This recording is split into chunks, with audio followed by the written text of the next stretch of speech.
आलमी हर्बल दवाखाने के सौजन्य से मैं आपकी सेवा में उपस्थित हूँ और आज जाने गुलाब के शरबत को, यानी गुलाब का शरबत किन किन रोगों में कार्य करता है और क्या इसके विधि बनाने की है, तो इसके बारे में पूरी जानकारी लें।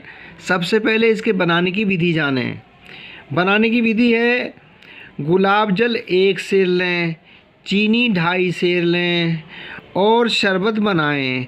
नींबू का सत आधा ग्राम लें और खाने का रंग गुलाबी आवश्यकता अनुसार डालें और खुशबू भी आवश्यकता अनुसार डालकर शरबत बनाएं और शरबत बना के छान के शीशियों में पैक करके रख दें। शरबत तैयार है। और अब 2 तोला से 5 तोला तक 1 गिलास पानी में मिलाकर दिन में 2 बार इसे प्रयोग करें। ये शरबत अत्यंत मधुर और जायकेदार है, यानी मीठा और स्वादिष्ट है। प्यास की अधिकता को कम करता है, थकावट, गिलानी और भ्रम जैसी बीमारियों को दूर करता है।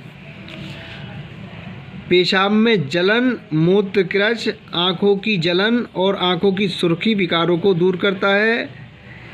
कितने ही लोग गर्मी के मौसम में इसका नित्य सेवन करके गर्मी से होने वाले विकारों को दूर करने के लिए इसका प्रयोग करते हैं।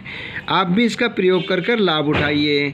और हाथ पैरों की जलन होने को भी ये लाभदायक है और अन्य रोगों में भी इसे आवश्यकता अनुसार प्रयोग कर सकते हैं। यदि वीडियो अच्छी लगी हो तो लाइक और सब्सक्राइब करके घंटी का बटन दबाएं ताकि समस्त वीडियो आपको प्राप्त होती रहें। आप इससे पूर्ण लाभ उठाएं और आज्ञा दें। फिर भेंट होगी किसी अन्य ज्ञान भरी वीडियो के साथ। आदाब।